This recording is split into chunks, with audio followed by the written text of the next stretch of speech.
Hello class, today I'm going to try to provide a video digital memo for your assignment. I couldn't provide feedback for when marking for all of you because the system had an issue, and so I provided for some and it disappeared. So I assigned your marks. Your marks are available for viewing if you want to. I'll send out an announcement towards that effect later. But for now, we're going to be I'll give you direct feedback on what was expected, where people lost marks and all of that. So the first question was looking at a hypothetical scenario where Hilton Hotels International is proposing a merger with Hilton Rosto Company South Africa. And the first question asks you to describe at least two of the products or services each company offers. That question carried 4 marks, so you have to describe 2 for each one. As much as possible, I gave everyone 4 marks there, and they're full marks. If you provided, even if you just mentioned 4, 2 each for each company. Some people mention 1 for one company or just 1 each, and you get 2 marks. You're also supposed to describe it, because it says describe at least 2 of the products. And then the second question says explain the form of integration that will take place between these 2 companies. That is basically asking on the different types of integration we have. You were taught in class: vertical, horizontal, conglomerate, merger. And it says explain the form of integration. 1, you have to correctly name what the form of integration is. Then secondly, you motivate why it is vertical integration. Usually when the question asks you this, for example, the answer to this question is vertical integration, you have to not only mention that it is vertical integration, and that vertical integration occurs when firms are different in the same industry but at different stages merge, but you have to state why, if these are what industry these both belong to. So for example, if you say the answer is vertical integration and you say they are both in the tourism industry, then you get your full marks for that. I was lenient in certain cases, but that's what's expected of you. I think there was one person who answered saying it was a conglomerate merger, but the person gave a correct reason for that. They said it's a conglomerate, or there's a diversification, and they said because they are in 2 different industries. Hilton Hotels is in the hospitality industry and Hilton Ross is in the transportation industry. Now that person got their full marks because they were able to correctly defend the answer that they provided. That's for question 2.2. So if you find that you lost some marks, these are the things you should check. Why did you lose marks for that particular question? But I'll put the details of each person's mark online, especially for those people who didn't get any marks viewed on the app, or on the Blackboard rather. The third question under question 1 asks you what are the potential advantages of this integration to the 2 companies, and it says provide 1 advantage each for each company and explain, i.e. explain the potential advantage in terms of economies of scale. Now, in class, we talked about economies of scale as a topic, and we also talked about how firms grow, right? We say one of the reasons why one of the ways firms grow is through mergers and integration, and one of the reasons why they merge is to take advantage of economies of scale. So this question is asking you now, in terms of economies of scale, what economies of scale might they be taking advantage of here? Put differently, economies of scale offers advantages in that it helps you to reduce your cost of production, right? Because by definition of economies of scale, as firms grow bigger, their average cost of production is supposed to reduce, and there are different factors that result in that, which we call economies of scale. There's the financial economies of scale, managerial economies of scale, there is the labor specialization, and all that is in your lecture, in your slides. So this question is particularly asking in that sense, what do these firms benefit in terms of economies of scale? And the answer that I'm expecting from you there is, first, you have to pick one company. And it's okay for Hilton Hotels International. The advantage it then gets there maybe is managerial economies in that of scale, in that it is able to its managers are able to specialize and it's able to employ people to manage the different aspects of its business, which leads to a reduction in the average total cost of production. Just simple like that. You link the economies of scale directly, and that's an advantage that it gets. Or it could be financial economies, because as the firms, you can say that Hilton Ross, by teaming up with an international chain like Hilton Hotels, it then has access to cheaper finances, has more financing options, and is able to get them cheaper, which brings down its average cost. So that's how you're expected to answer that. Number one, you're supposed to pick for each. Some people would have found that they lost marks, and that's if you don't pick for each one. Then also some people lost marks because they did not expect. I was lenient in certain cases, but if you do not explain your advantages in economies of scale, you shouldn't get any marks. Because I hear people saying, oh yeah, it increases their market share and all of that. Yeah, those are advantages of mergers. And what I realized is that many people went online to go Google the answer to the question instead of reading your slides and your textbook to find out the answers. Anyway, going on to the fourth question, the last question on that question 1, it says list two potential disadvantages, that is the economies of scale of this integration to any one of the companies, that is Hilton Ross or Hilton Hotel, and explain. And I clarified, explain the potential disadvantages in terms of this economies of scale. And again, it's like the other one here, you're not required to pick one each. You can take Hilton Ross or Hilton Hotels, either one. And we talked about the different types of diseconomies of scale, managerial diseconomies, and the worker alienation, and amongst others. And there, what you were supposed to expected is to take any of those and then apply it to any of those examples and apply it to this particular case study. Now, there are people who lost marks because they just talked about the types of economies and they did not talk about it in relating to the context. Also, with the economies of scale, some people mentioned the types of economies of scale, but they lost marks because they didn't relate it back to the question that was asked in terms of this particular merger between these two different companies. So you have to ensure that you answer the entire question for you to get your full marks. Another thing I picked up was people seem to be confusing internal diseconomies and internal economies and external economies of scale, and internal diseconomies and external diseconomies of scale.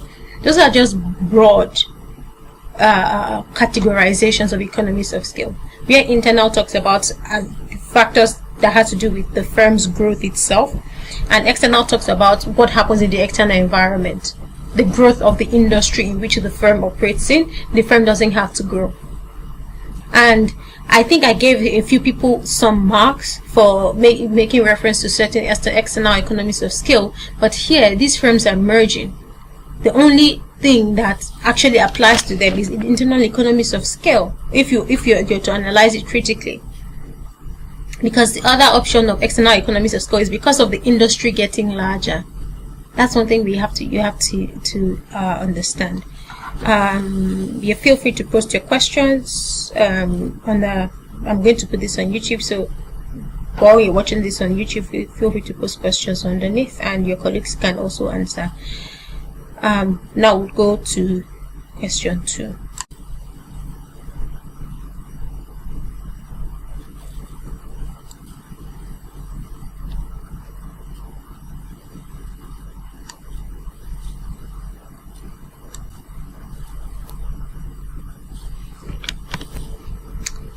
Okay, now question 2.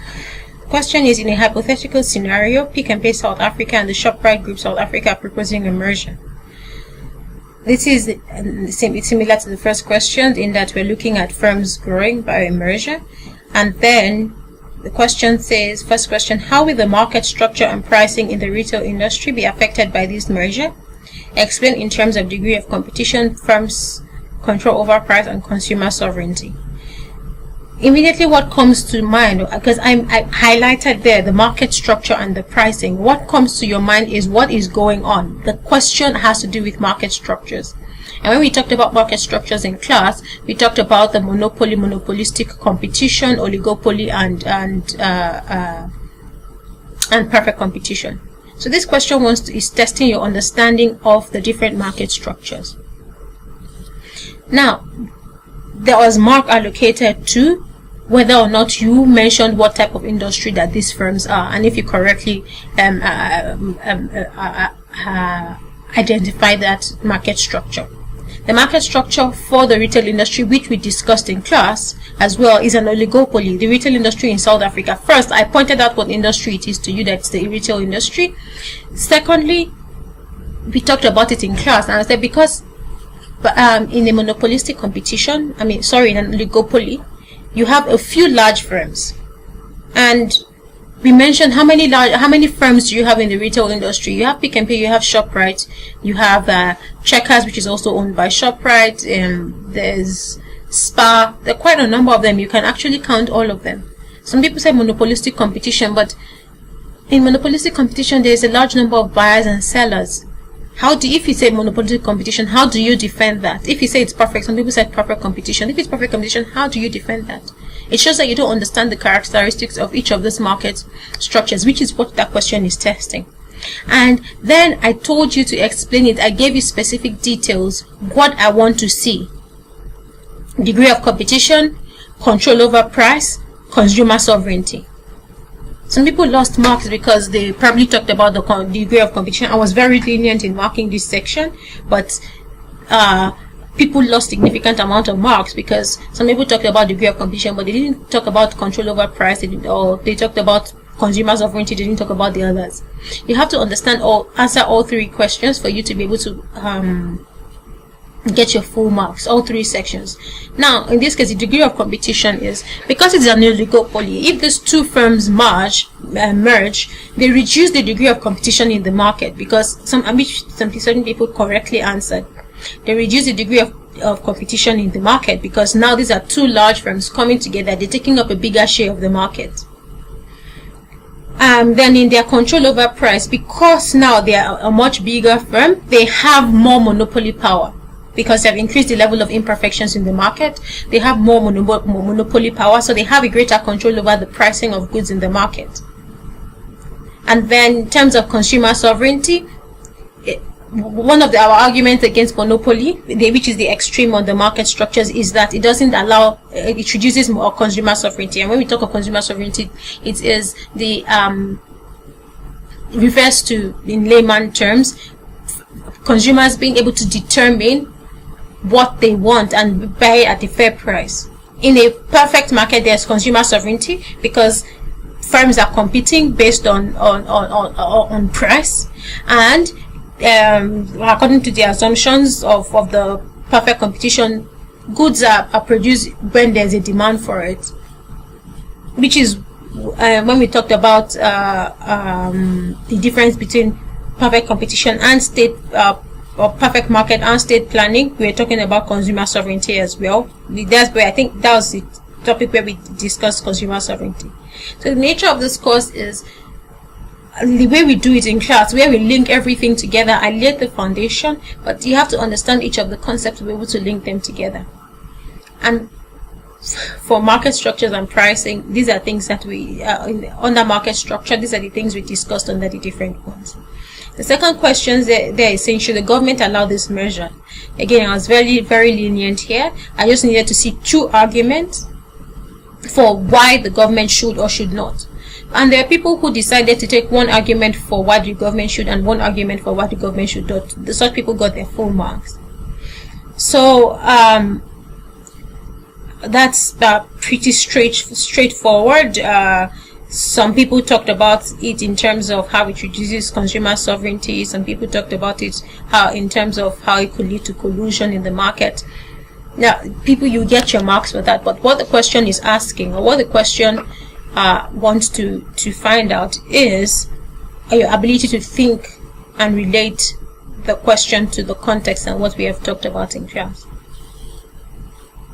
Now we'll go to question 3.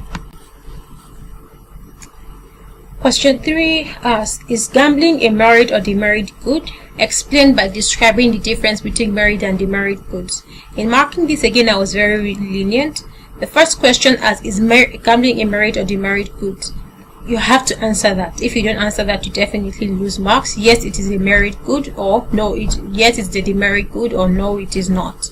You have to answer that. And the second part, explain why it is the answer you choose by describing the difference between merit and demerit good. That was supposed to help you answer it. So some people, quite a few people, not a lot, talked about what a merit good is, but did not talk about the demerit good, or talked about what a demerit good is, but did not talk about what a merit good is. You definitely lose marks for that. So you're supposed to say, okay, a merit good is this, while a demerit good is this, and gambling is a demerit good because it has these characteristics. So it's pretty straightforward. And how does the South African government currently control gambling? You're supposed to do the research. This is a question where we didn't talk about exactly how it happens. You're supposed to go and Google how the South African government currently controls gambling. A lot of people got their full marks here. What's in terms of the regulation and all of this. There are very few people. I don't know where they got their answers from. But basically, you're supposed to answer in terms of the regulation that's in place, the Gambling Regulation Act, and then the people who also made reference to the fact that there are support groups, and then there are adverts and all of that, discouraging gambling and ensuring that people who gamble do it responsibly. I just want to see that you're able to do the research to answer the question correctly. Then he says, is the current control of gambling necessary? Explain. This isn't that question where I expect you to think, you do your research, and most people got their full marks here. Any different reasons we're giving. One, the addiction, that was one of the most popular ones. Then the other one was making sure that children who are overage are protected. Underage are protected. Also protecting families, and giving that gambling is a demerit good. It's pretty straightforward. And the last question on that question 3, we said, what would be the effect of an outright ban on gambling on South Africa's tourism economy? Now, that question was a bit more detailed, requires a bit more from you, in that, number one, it wasn't asking you for the effect, or it wasn't just asking you for the effect of a ban or gambling on the South African economy, but on the tourism economy especially. And that's where quite a number of people lost marks. Question is, what is the effect of an outright ban on gambling on South Africa's tourism economy? So people who talked about gambling as being an integral part of tourism, they got most of their marks, if not everything. But people lost significant amount of marks for just talking about the effect of banning gambling on the economy on its own. And right here, I did not. You don't have to say, oh yes, it is the government should ban or the government shouldn't ban. If you say the government, if the government ban, it will have a positive effect, you have to say why it will have a positive effect. If you say the banning will have a negative effect, you have to say why it will have a negative effect. I'm not asking you to take sides. I'm just asking you, whatever position you take, you have to defend it. And that's it for question 3. Now we go to question 4. Question 4 has 3 questions. The first one, what market structure exists in the South African local airline industry? Explain. Now, this is another question that was taken directly from your slides in class, and the answer is there. We discussed it in class. The South African and you have to also pay attention to details. This is South African local airline industry. Local airline industry in South Africa, and we talked about it in class. It's clearly an oligopoly, because I think we said there are 7 or 8 firms in that industry that are competing. So that's people who said it is an oligopoly, they got the mark for that. And then why is it an oligopoly? Here you have to go to the characteristics of oligopoly. A few large firms who compete over price, they differentiate their products and those things. And we need you to show that you understand what you have studied in class. Like I said, I've always said in class, this question tests your ability to apply knowledge, not just what you know. Now, there are people who lost marks because they said it's an oligopoly, and then they just went, an oligopoly is this, that. But you don't relate it back to the South African local airline industry. Then the second question there says, do airlines in this industry act as price discriminating monopolists? Explain. I had a couple of students who went and just copied and pasted my slides and gave it back to me, back to you, what price discrimination is. You wouldn't have gotten your full marks there. Second thing, this question, we discussed it extensively in class as well. What is the price discrimination? That's what the first thing. What is price discrimination? And then, do these firms act as price discriminating monopolists? It is right there in your slides that said that the IATA, I think International Association of Travel Airline or something, the regulations they have that govern the airline industry allows firms to act as price discriminating monopolies. Here we also discussed yield management. Now, it's important for you to distinguish between price discrimination and product differentiation. There are certain people, I think I should clarify this. People said that they do not act as price discriminating monopolies because they have two different products. The economy class product is completely different from the first class product because these are two different services. That's correct. That is not price discrimination. But the fact that even for economy class, people who are, we explained this in class, someone is sitting right next to the other person on the air flight, and one paid 1,000 rand for their ticket, the other paid 600. And price discrimination has to do with segmenting the market according to the different elasticities and being able to charge customers the maximum amount they are willing to pay. So, for example, we gave the example of during the week. If you want to fly on a Monday morning, it is more expensive than if you want to fly maybe on Tuesday. And that's because the people who need to travel on Monday mornings have they have less elastic price elasticity in the sense that they are less responsive to changes in prices. So even if it's expensive, they have to make that trip. They'll buy it at that price. But if someone who I don't care when I arrive, I'm only traveling for a holiday, I don't have to arrive there Monday morning, I'm going to go for when the ticket is cheaper. And that's why we talked about also yield management and the ability for computerized, highly computerized systems to adjust prices based on what the demand is for that particular time. And we gave in class there's a picture, I think it was of EasyJet. I don't know if it was of EasyJet or if it was of Flights Affair, I can't remember, where the exact same ticket, the exact same price, but on different dates they have different prices, and that's product price discrimination. Because now people, depending on their level of elasticity, they would buy what is more convenient for them. We also talked about how tickets are more expensive during the holidays because the elasticity of demand for price tickets there is lower, in that, meaning that it is more inelastic. People need to go home anyway, and they'll pay whatever. But when it's not holiday periods, you don't have to travel. The people who are traveling have different alternatives, so the degree of competition, the demand for it is not as high. So go back and read that. We discussed that in class, and I think it's also in your textbook. And the last question there says, do you think sellers in a perfectly competitive market can price their goods differently? Most people got the answer to this right. People who didn't get it right, I don't know what question you were answering.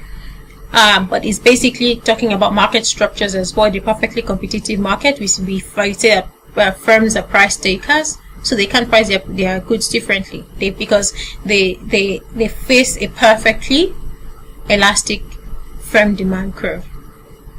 The demand curve for the firm is perfectly elastic. So if they increase their price just a little bit, no one would patronize them. And because they're competing based on price and it's for profit maximization, they won't price their own products differently. The products are homogeneous, everybody's selling the exact same thing, so they have no way of introducing there are no imperfections in that market. Yeah, that's it for question 4, and then we'll go to question 5. Question 5 says the South African government is proposing to take over the running of all tourism and hotel education facilities in the country.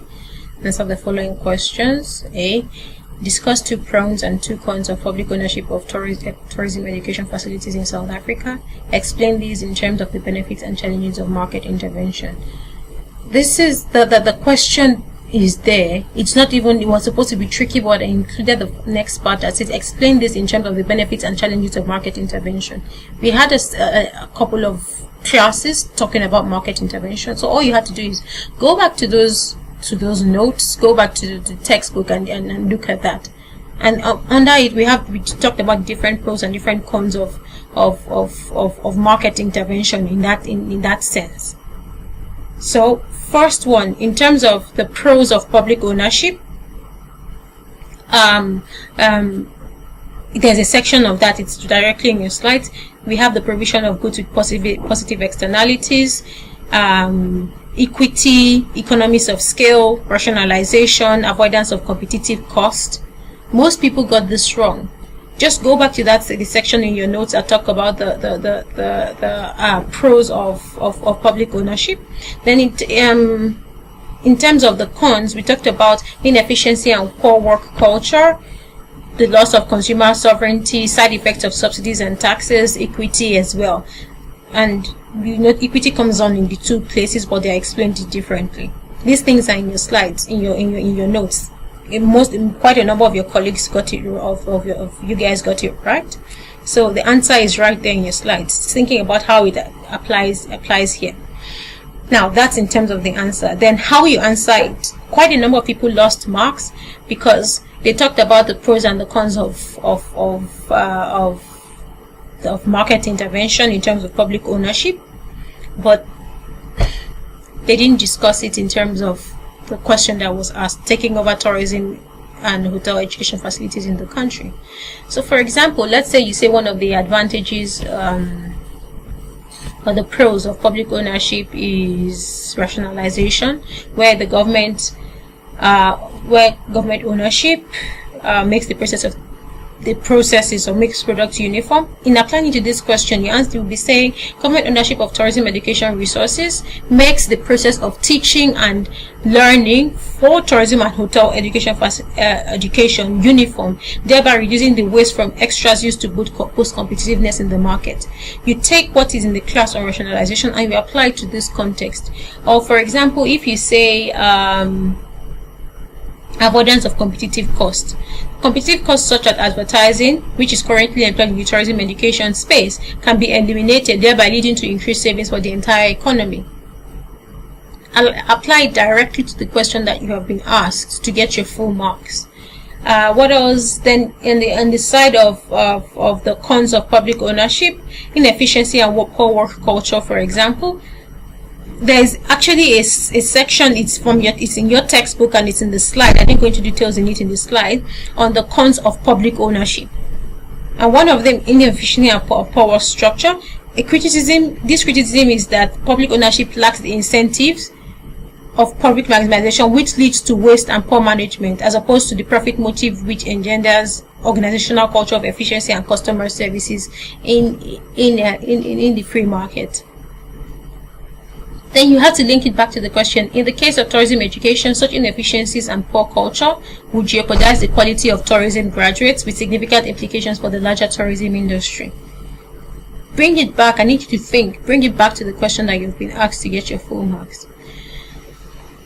And it then asks, what type of market intervention will this be? Quite a number of people said government intervention. I don't understand. Well, if it's a market intervention, who's going to be intervening? The household? Of course, it's the state that's intervening. But what type of intervention is it? We talked about different types of market interventions, and here what I'm asking you to do is what particular one applies here. And people give more than one. There are more than one answer. Some people say it's public provision, others say it's state control. And as long as you're able to motivate it, to this people, everyone got their marks, full marks for that, because it is, you can say it is public provision in that the government is taking over the provision of the good. But although if it is exact explanation of what public provision is, it is when the market does not provide for a particular good. For example, your roads and your road signs, where there's a missing market failure due to a missing market, and the government provides for that. But in this case, you get your full marks for it. We argue that these products are not readily available to everyone, so the government is taking over providing it publicly. And you didn't have to just mention it, although I was very lenient and most people got almost all their marks for just mentioning it, but you have to state it and explain why it is. I was very lenient in marking that. Then the next question, where a lot of people goofed and it carried a lot of marks. How do the research challenges of ESCOM and SAA support the argument against market intervention? Using examples on any of the two entities, provide 3 arguments against market intervention. And this is also a very straightforward question. What are the arguments against market intervention is also linked to the challenges of market intervention, which was asked in 5.1a.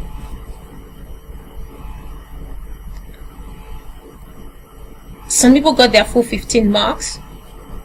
For example, you say loss of consumer sovereignty. Consumers don't have a choice on what to choose, what options that they are supposed to choose, and you can take ESCOM as an example for that. People who want, I think I discussed this in class. People who want people who want clean energy. ESCOM, they have to go with whatever ESCOM provides, because ESCOM is the sole provider of electricity in the country. They've got a state government monopoly. So people who decide that they want clean energy, maybe from wind or from solar, they have to rely on what ESCOM provides, because they don't have that option. So their sovereignty, they lose their sovereignty. Then if you decide to take the answer of inefficiency and poor work culture, you can argue. There are people who argue that it applies to both ESCOM and SAA. There's a lot of waste and poor service, because there's no efficient. They are said to be inefficient and have poor customer service, and you have to link it back to ESCOM and SAA. You can pick one of them. That is the question. So using examples of any two of the entities. Now, a lot of people lost marks because they didn't use an example of this. They talked about the failure of the challenge of market intervention, but they did not talk about it in terms of the challenge ESCOM and SAA. Now you lose marks for that. And then we were asked to provide 3 different arguments. Some people provided 1, some people provided just 2. Each argument carries 5 marks. So I guess that pretty makes it clear. Some other there's another disadvantage of market or argument against market intervention is equity. Some people got that right. Some people can argue that the low income people are taxed the same way the high income people are taxed, and then they are cross subsidizing the high income earners, which does not promote equity. This is in your textbook. You're just asked to apply it to your local context. And there, if you don't provide examples, you lose some marks. You provide less than 3 arguments, you lose some marks. And your examples have to be linked to the 2 case studies given, ESCOM and SAA. And now we'll go to question 6. Question 6, the first question there says, explain 3 important factors that the GDP leaves out. I was quite disappointed here, because what I realized is, you guys, it seems like quite a number of students don't want to study their notes or their textbooks. Many people just went and Googled the question, what are the factors that the GDP leaves out? and I saw that a lot of you copied and pasted from the exact same source, and it was wrong, because it's in your textbook, it's in your slides. The three main factors that the GDP leaves out: non-market activities, unreported income, and intermediate goods. And most people got the full marks there, as long as they mentioned those three. The question was asking you to explain, so you also have to provide information on market activities, goods and services that are not sold in the market, in unreported incomes, activities that are not reported to tax or census authorities, intermediate goods, goods used purchased as for use as input in the production of final goods and services. Then the second question, under question 6, says determine the effect on the gross domestic product of South Africa for each of the following transactions, and explain your answer. 1. A tourist spends on seafood dinner at a restaurant. I was very generous in marking this. Most people got their full marks as long as they indicated the answer. Two things. 1, it increases GDP. Number 1. You get what? If you say that, you get 1 mark for that. The second thing is that why? You have to say why it increases GDP. In this case, it is an expenditure, right? It's an expenditure on the final output. This is a consumption expenditure in the economy, so it goes in there. A lot of people went into the calculation of gross domestic product with C plus I plus G plus net income and export, and then the people who also talked about it in terms of foreign exchange. In the GDP, those people, I gave some people marks when they, depending on how they explained it, but the foreign exchange is not that part. It's not what we're interested in now, because that's not what we are talking about in terms of that will apply to the export or import part of it. But now the tourist is spending in South Africa. So what I need to know is, we're measuring GDP. Number 1, it increases GDP. Yes. Why does it increase GDP? It is a consumption expenditure, and it's within the geography. People who said that it's happening within the geography of South Africa, most of you got your full marks as well, because the GDP measures consumption, the value of final goods and services produced within a geographical economy. Then the second one, that's where quite a number of people goofed up. There are a few people who got it right. A parent switches from buying pre-made burgers for the children's lunch, which would have cost 50 rands, to buying the raw ingredients, which cost only 10 rands, and making the same burgers at home. We talked about this in class. Give an example. This is a typical example of a non-market activity. So the government, when the parent switches from buying the ready-made burgers to making it, the time and the effort he or she puts into making the burgers, that because there's no payment in exchange for that, it is not valued in the GDP. And then some of you say there are some answers which say it's an intermediate good used in the production of final goods and services. Some people got a few, maybe 1 mark there. But in this case, the question is asking you, if the question asked you, say, maybe for example, the chassis or for a vehicle or the windscreen, and it's not giving you 2 different scenarios where one, this is what used to happen, then it switches to this. What happens? What I'm asking you there is, what if impact does not have on the GDP?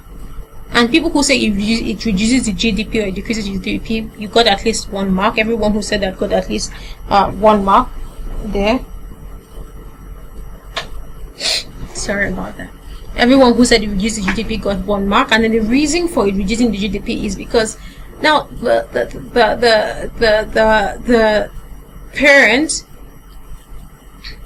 the only what gets counted as an expenditure in this case is the 10 rands. That's the consumption expenditure, is the 10 rands, not as opposed to the 50 rands previously. Although it's still used in producing in a final output, but that process, there's no exchange for that process. It doesn't occur in the market. It's a non-market activity. Right, it doesn't get sold. The burgers don't get sold. The parent makes it for their kid. Who consumes it then? And that's what that question is asking. Then the third question there says a group of South African workers, Group A, work in Zimbabwe and earn their income there in Zimbabwe. Similarly, a group of Zimbabwean workers, Group B, work in South Africa and earn their income here in South Africa. You have two sides of it. Part A, when calculating South Africa's GDP, should the income of Group A or Group B be included in the calculation? Explain. This is another straightforward one. The distinction we talked about it in class between the GDP and the GNP. The GDP is geographical. It measures for everybody regardless of whether you're a South African or not. As long as you're producing in South Africa, the GDP captures it. Is geographically restricted. Meanwhile, the GNP does not. It's only for a country's citizens, regardless of their geographical location. So, pretty straightforward. If we are looking at South Africa's GDP, the people who work in South Africa, whether they are South Africans or not, their income will be counted in the GDP. The output they produce basically will be counted in the GDP. So in this case, South African workers who work in Zimbabwe will not be counted, but Zimbabwean workers who work in South Africa will be counted. Now, I know I picked up a confusion on the difference on GDP and GNI, and some people were got confused because the question says they earn their income in Zimbabwe. The income that they are paid is for the output, final output of goods and services. So when you see GDP, think about whether the question talks about income or output. Think about GDP, restricted to geographical, right? But when I ask you for gross national income, then that's a different thing. I know it's a bit tricky, and we talked about it in class. I gave you some sources for those of you that are still confused. There are some sources on Blackboard which you can go and consult further to clarify. And your slides are also quite detailed on the difference between the two of them. But in this case, which we also discussed in class, for those people who are in class and paying attention, people who work here, it gets counted in the GDP, and the GNP is only for citizens, regardless of whether they're in South Africa or whether they're abroad. And you have to also explain why. For the GNP, Group A gets counted, Group B doesn't. You say why. For the GDP, Group B gets counted, Group A doesn't. You say why, and then you get your full marks. And now we go to question 7. Question 7 has 3 parts, and the first part says, is it possible for accounting profit to be positive but economic profit to be negative? Explain with an example. Most people got this right, but lost marks because they didn't provide the aspect of an example. Everyone who provided an example, a correct example, got their full marks. I want to know that you not only know the difference between accounting profit and economic profit in terms of implicit and explicit cost, but you know what that means. And so first, is it possible? You have to have answered yes or no, and then you motivate your answer, and then you provide an example. 3 things you have to do to get your full marks in that question: yes or no, why do you say yes or no, and then provide an example. That's to get your marks. Then the second part of question 7 says, distinguish between private and social costs in the provision of air travel. Provide at least one relevant example for each cost type in air travel provision. This is another place where I was quite disappointed, because many people just went online to see, okay, what is the definition of social cost. What I taught you in class is not that social cost is private cost plus other costs. No, social costs are the costs that are incurred by society. So there are definitions online, I know, that says social cost includes private costs, but that's not what I'm expecting from you. And so people lost some marks for saying social cost includes private costs. The private costs are the costs that are incurred by the firm itself, what it actually has to pay out. it reflects in its accounting books. The social costs are what the society pays as a result of the firm's activities. And then we also talk of social benefits, what the society benefits as a result of the firm's activities. So go back, check your textbook. On your textbook gives the correct what I was expecting in that sense, and then you get marks for that. People who says private social cost includes private cost, you lost maybe 1 or 2 marks, not more than 2 marks there. Then the other one says provide at least one relevant example for each cost type in air travel provision. So one, you have to provide relevant examples for both private cost and social cost, and then it has to be in air travel provision. There are people who provided examples but they didn't link it to air travel provision. You got marks for your providing examples, but you lost marks for not linking it to air travel provision. So the people who talked about air pollution and noise as a result of aircraft, you got your full marks. People who talked about wages for workers, what workers? I asked you in terms of air travel provision, so you have to make it okay. The payment for the crew members, the food that the cost of the food that's made available to travelers. Those are the private cost. Then what I also found in this question was quite a number of people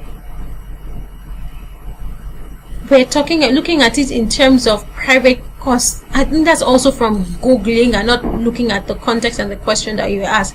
Private cost in terms of the amount each customer pays for buying the ticket. That's not when we talk of private and social costs, that is not what we are referring to.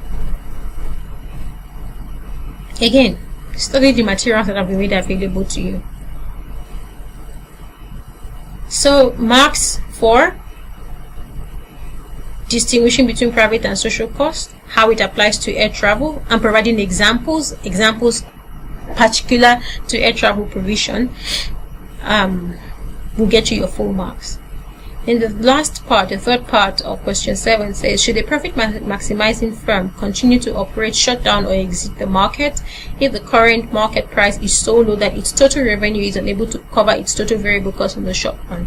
Explain with an example. I would like to start with the last part. Explain with an example. Quite a number of people lost marks because they did not provide an example in that case. People who provided an example got their full marks. That's one. Then 2, this question, there's an provided extensive details in your notes on shutdown. This is basically the title was shutdown economists. Should they operate, shut down, or exit the market, and you say why? What I'm expecting you to say is, well, it should shut down. You start by saying it should shut down. But people who said, who started off by giving the scenarios where it should shut down or where you should stay in the market, you still got your full marks as well. And then a couple of people, 2 or 3 people got bonus marks for explaining in detail when the firm should exit the market. Straightforward question, simple, isn't it? So that question again, it's asking you, should the firm continue to operate, shut down, or exit? You have to tell us which it is, and then you have to say why it should shut down or operate or exit, whichever you choose, and then you have to provide an example. Then you get your full marks for that question. The final question, question 8, says, how readily can the following products or services cope with sudden increases in demand, which causes price to increase? What does this say about the elasticity of supply for each product or service? I added the second part there to help clarify what the question is asking. We discussed this in class. Many of these examples of these questions were from the class exercises, what we had to deal with in class. It's the question is asking you about elasticity of supply. It states that there. And now I see that quite a number of people got confused because you saw the aspect of increase in demand, which causes price to increase. Elasticity of supply, if we go back to the definition, is talking about the responsiveness of supply to changes in price. Now, when we explain what factors that could cause price to change, typically one of the things we always go back to is increase in demand, right? So if you're a seller or a couple of sellers in goods and people keep coming to the shop to ask, you have, let's say you have 2 of a particular product and you have 5 people striving for that product, the demand has increased, automatically your price for that, the price for that good would increase. That's what we are talking about. That was supposed to make it easy, not to confuse you. That was supposed to, for people who paid attention in class and followed in class, that was supposed to make it easy for you to understand. Because if I say how readily can the following products cope with sudden increases in price, the context might have not been straightforward. And then it's to make sure that you're not confused. You say, what does it say about the elasticity of supply for each product or service? So for there are 5 different ones: hotel rooms, package holidays, car parking lots, Airbnb rooms, and beachfront land. There's no one exact answer, although they are very specific wrong answers. For example, hotel rooms. What we're asking is, if there's an increase in demand for hotel rooms, how does supply respond to it? You can say if there's an increase in demand for hotel rooms and an increase in price of hotel rooms, the main question is, how does supply respond to it? Are we able to increase supply immediately? That's what we're asking them. Are we able to increase supply immediately, yes or no? If it's yes, why are we able to? If it's no, why are we not able to? And then what does this mean for the elasticity of supply? For hotel rooms, no matter how high the price is, it will take us at least maybe another 6 months to 1 year, which we said in class, to build a new set of hotel blocks. So in that case, yes, it might be able to increase a bit, but it is inelastic. There are people who say it's perfectly inelastic, and they got their full marks because they said it is fixed in supply, so it will take a while. Or if you say it's perfectly inelastic in the short run, you get your marks for that, full marks for that. And package holidays, some people say it is perfectly elastic, and some people say it's elastic, and people say it's inelastic, and depending on your explanation, you would have gotten the full marks for that. Because there are people who were defining, said it was elastic, or were explaining inelastic, and then you don't get your full marks. You don't get your marks for that. Package holidays, people who said it was elastic was that the people who create these packages can easily put together more packages for different destinations when the price goes up, and they said because of that it's elastic. You get your marks. Then the people who said that the hotel rooms at a particular destination are fixed. Rooms, transportation, all these other things, they are fixed. So it will be difficult for the suppliers of package holidays to immediately increase their supply, and because of that it's inelastic. They got their full marks as well. And then there are parking lots, Airbnb rooms, and the beachfront land. Okay, I'll go through each of them. For car parking lots, it's kind of similar to hotel rooms. The people who actually said it's elastic because they said you can easily convert like fields and all these other things to parking lots, like they do maybe for sport games and all of that, and that makes sense. And they say it's elastic because of that. You get your marks for that. Then there are also people who said it is inelastic because car parking lots are generally fixed, especially if you're making reference to the constructed ones, and then you have to construct a new one even if the price of parking lots go up, or the demand for it goes up. So if you say because of that it's inelastic, you get your marks for that. Then the Airbnb rooms, we discussed this in detail in class, and that's why I wasn't very lenient on that. The Airbnb rooms are elastic because the rooms are there. People have rooms.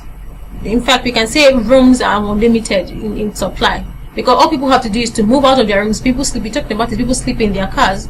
Because if you realize that Airbnb rooms used to go for 200, or say 500 per night, and then your rent per month is say 5,000,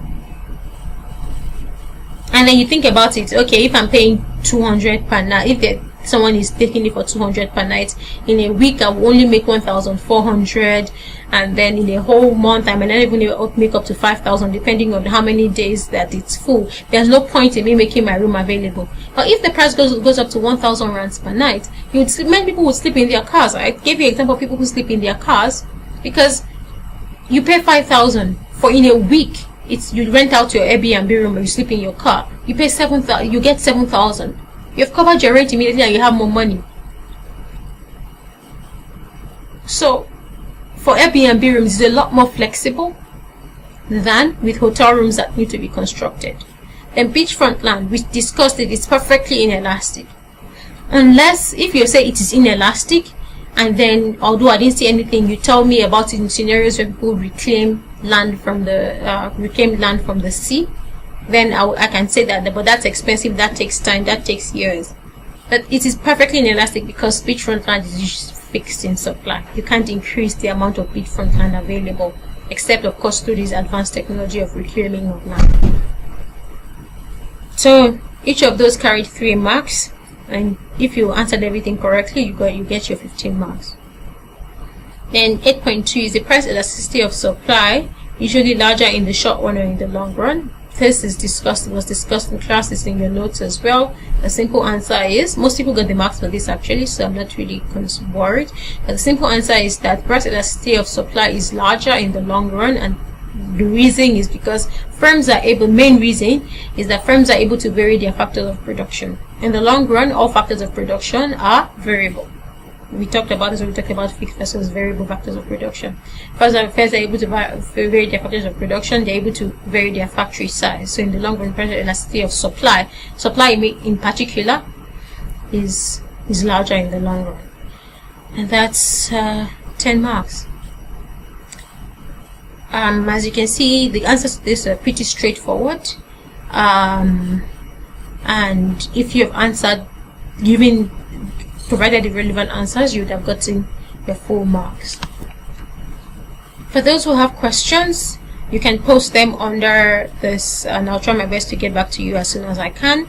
Otherwise, you can send me an email to clarify. I will put on Blackboard now the breakdown of the marks for those who didn't get marks breakdown on Blackboard. For those for which it was either deleted or it didn't reflect at all, I'll put what your mark breakdown was for each of the questions, so that you would see where you went wrong in preparation for your exam. Alright guys, all the best. I'm back in the country now, so I'm in my office. You can see me Thursday, that's today, the 30th of May or the 31st of May, and you can over the weekend as well, one-time offer only because of your exams. If you need to make a Skype consultation over the weekend, I'm available. You just have to send me a meeting invite, or you send an email to say schedule a consultation. And please don't schedule a consultation 1 hour to when you need it done, because I might not be available at that time. Once again, all the best with your course and your exams. Cheers.